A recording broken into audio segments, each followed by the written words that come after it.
வணக்கம் மக்களே, இன்னைக்கு நம்ம வீடியோல என்ன பார்க்க போறோம்னா சீமானோட உருட்டு கதையை பத்தி தான் பார்க்க போறோம். வாங்க வீடியோக்குள்ள போலாம். உலகத்துல எந்த கல்லூரி வாசல்ல அது கல்லுக்கடை வச்சு பாத்திருக்கியா? கல்லுக்கடை எங்க பெரியப்பா வச்சுக்கிட்டு உட்காந்துருப்பாரு. போகும்போது குடிச்சிட்டு போவோம், வரும்போது வச்சுட்டு போவோம். வேலையே எங்களுக்கு படிக்கும்போது கல்லூரிக்கு போறது இல்ல, பொரோட்டா திங்கிறது, கல்லு குடிக்கிறது, படம் பாக்குறது. யாருன்னு எனக்கு தெரியும். போதைய போட்டினாவே உலக அரசியல் இருந்து எல்லா அரசியலும் பேசுறவன் நீ கேட்க முடியல.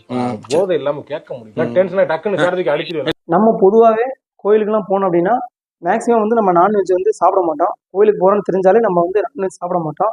ஆனா இங்க தலைவர் அதுக்கு ஆப்போசிட்டா ஒன்று பண்ணியிருக்காரு. அதை இங்க ஒரு கதையை சொல்லியிருக்காரு. அது என்ன நீங்களே பாருங்க.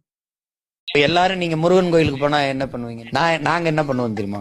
நல்ல கறி சாப்பிட்டு தான் போவோம். உண்மையிலேயே நான் வந்து கறி சாப்பிட்டு எல்லாம் கூடி உட்காந்து கறி சாப்பிட்டு அரோகரா போயிட்டு தான் போவோம். நான் தான் நேரடி பேரங்கிறதுனால எனக்கு தெரியும்.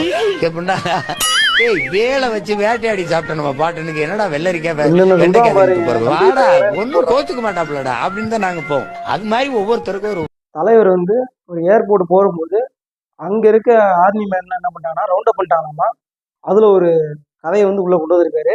அதை என்னன்னு பாருங்க. டெல்லிக்கு போனோம் நானு, தம்பி பிரபு, எங்க மூத்தவர். பின்னூர் நிலையத்துக்கு வரும்போது பிரபு வண்டியை கொஞ்சம் பின்னாடி எடுத்து விட்டு வரேன்னு அங்கே நின்றுட்டான். நான் முன்னாடி போயிட்டேன். எங்கள் மூத்தவர் வந்து தம்பி தம் போட்டு வரேன் அப்படின்ட்டு அங்கிட்டு போயிட்டாங்க. திடீர்னு பார்த்தீங்கன்னா சுற்றி என்னை ராணுவம் வளைச்சிருச்சு ராணுவம். பிரபு அப்படியே பதறிட்டான், என்னன்னு தெரியலேன்ட்டு.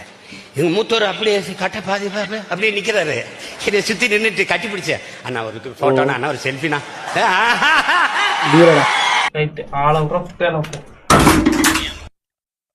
நம்ம எல்லாம் வீட்டில் விருந்து வச்சா என்ன பண்ணுவோம்? மட்டன், சிக்கன், மீன் இந்த மாதிரி வந்து செய்வோம். ஆனால் தலைவர் சொல்ற ஐட்டம் பூரா டிஃப்ரெண்டாக ஒன்று இருக்குங்க. பாருங்க நீங்களே. மழை பெய்யுது, வானவில் போடுது. அப்போ உங்க அண்ணன் நாடு தம்பி எப்படி வரவேற்குது பாரு. மழை பெய்யுது, வானவில் வரவேற்குது, பத்தாக்குறைக்கு சிங்களம் பட்டாசு வெடிக்கிறான். முத நாள் எனக்கு சாப்பாடு வான்கோழி பிரியாணி, பெரிய காலு தட்டுல. நான் அதுவரை சாப்பிட்டதில்லை. இவ்வளவு பெரிய காலா இருக்குது. அது என்ன சாப்பிட்ட நல்லா இருக்கும். வான்கோழி என்ன சொன்ன, வான்கோழி பிரியாணி. முத நாள் எனக்கு ஆமக்கறி 28 கிலோ அனுப்பிட்டாரு. இறால்னா இறால் அப்படின்னா 6 வகை இறால் இருக்கும். நண்டுனா நண்டு அப்படியே தான் இருக்கும், அப்படியே முழு நண்டா இருக்கும். பிளந்து பார்த்தா உள்ளுக்குள்ள மாதிரி எப்படி சமைப்பாங்கன்னே தெரியாது. பெரிய மேசை முழுக்க பந்தயம் போட்டு தான் சாப்பிடுவோம். வந்துட்டாங்கல்ல யாரு பிளேட்ல ஆள் விட்டு தர்றாங்களா? பிளேட்ல ஆள் விட்டு தர்றாங்களா? பழனிசாமி நாங்க வர்றோம்ப்பா. எவ்வளவு பிட்டு இழத்தாப்பா அந்த காதுக தாங்க. வாங்க எம்பிட்டு போய் லேசா புழுந்தாவே கண்டுபிடிச்சிடறாங்கல்ல. நான் முதல்ல யாருன்னு முதல்ல தெரியுமா? 1 லட்சம் துப்பாக்கி கடந்து போய் என் தலைவனை பார்த்து வந்தவன். உயிர் ஒண்ணுதான் எனக்கு, உயிரை உதிர மயிரும் ஒண்ணுதான். எதுக்கும் பயப்பட மாட்டேன் நான். பயப்படுற ஆள் மாதிரி தெரியுதா? செயல போடுவேன், போடு. அதுக்கப்புறம் வெளியில விடுவீல, நான் அவனை விட்டுருவேன். அதுக்கப்புறம் சும்மா முதல்ல அந்த பொம்பளை யாரு? நீ ஏன் இந்த விஜயலட்சுமி வீரலட்சுமி 2 லட்சுமி அனுப்பிட்டு இருக்க? எனக்கு பிறப்புல வீரர், ரத்தத்துல வீரருக்கு. இந்தியாவில் இல்லை இல்லப்பா. இந்தியாவில் நம்ம ரஷ்யாவுக்கு அப்புறம் நம்ம தாப்பா இருக்கு.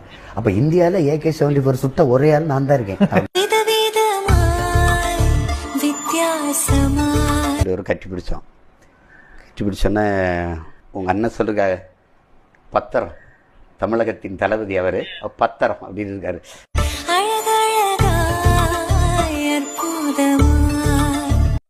அது ஒரு ரொம்ப நெருக்கடியான பயணம். அதுவே ஒரு ஆங்கில படம் மாதிரி அனுபவம். அது மாதிரி அப்புறம் ஒரு நாள் அவர் தலைவர் சொன்ன நாள்ல தான் அங்க போய் எங்க அண்ணன் வீட்டுல போய் சாப்பிட்டோம். எங்க அண்ணி தான் முத எனக்கு உடும்பு கறி வந்து நான் சாப்பிட்றேன். உடும்பை வந்து அவ்வளவு சுவையா நான் சாப்பிட்டதே கிடையாது. இப்ப கூட எங்க அண்ணி இருக்காங்க இங்க, அதை மேடல் பேசும்போது உடும்பு கறியை சொல்லாம விட்டியடான்னு கூட. என் பொண்ணு கல்யாணத்துல, அண்ணன் பொண்ணு கல்யாணத்துக்கு நம்ம அண்ணி யார் சொல்றது? பாலகுமார் அண்ணன் மனைவி இருக்காங்க, இங்கதான் இருக்காங்க. அவ வந்து சொல்லுவது அந்த உடும்பு கறியை விட்டியடா, அவ்வளவு சுவையா சமைப்பாங்க. ஒவ்வொரு வீடும் சின்ன வீடுகளா இருந்தாலும் மா, பலா, வாழை எல்லாம் இருக்கும்.